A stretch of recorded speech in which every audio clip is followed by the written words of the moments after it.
আসসালামু আলাইকুম। মনে রাখবেন, ওরা জয়কালে ক্ষয় নাই, জয়কালে ক্ষয় নাই, মরণকালে ওষুধ নাই।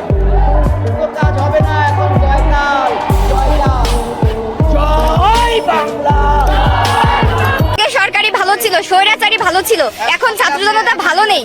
এখন পর্যন্ত যে কার্যক্রম চালিয়ে যাচ্ছেন আমরা কিন্তু খুব দ্রুত মুখোশ টেনে ছিঁড়ে দিব। আপনারা কই থেকে সারজিৎ হাসানাত, কই থেকে আপনারা প্রোগ্রাম করেন, টিম করে কোথায় যান? আপনারা নিজের পকেট থেকে টাকা দিয়ে যাচ্ছেন?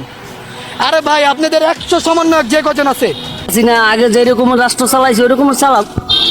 শেখ হাসিনা ছাড়া আমাদের দেশ একদমই অচল। আওয়ামী লীগ কিছু নেতা তাদের দূর থেকে এটা অপারেট করছে, দেশে অরাজকতা সৃষ্টি করছে একটা কুচক্রী মহল। তার মানে কি শেখ হাসিনার কথাই সত্যি যে আমাদের সাধারণ শিক্ষার্থীদেরকে ব্যবহার করে শেখ হাসিনার সরকারকে পতন করানো হয়েছিল?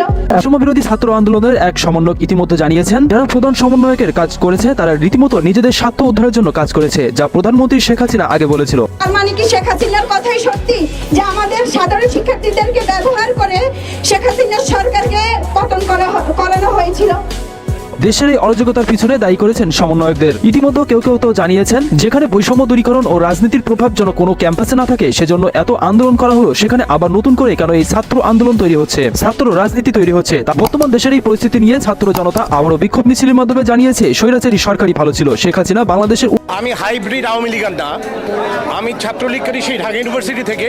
আমাদের প্রধানমন্ত্রী শেখ হাসিনা উনি যে উন্নয়নের অগ্রযাত্রা ধরে রেখেছেন, সেই অগ্রযাত্রায় নিজেকে সামিল করবার জন্যই বৈষম্য বিরোধী ছাত্র আন্দোলনের মধ্য দিয়ে প্রধানমন্ত্রী শেখ হাসিনাকে পদত্যাগ করানো হয় এবং সেই সাথে দেশ ছাড়তে বাধ্য করা হয়। তবে সেই প্রধানমন্ত্রীকে সুষ্ঠু মর্যাদায় দেশে ফিরিয়ে নিয়ে আসার জন্য বর্তমানে দেশের বিভিন্ন জেলায় বিক্ষোভ মিছিল তৈরি হয়েছে।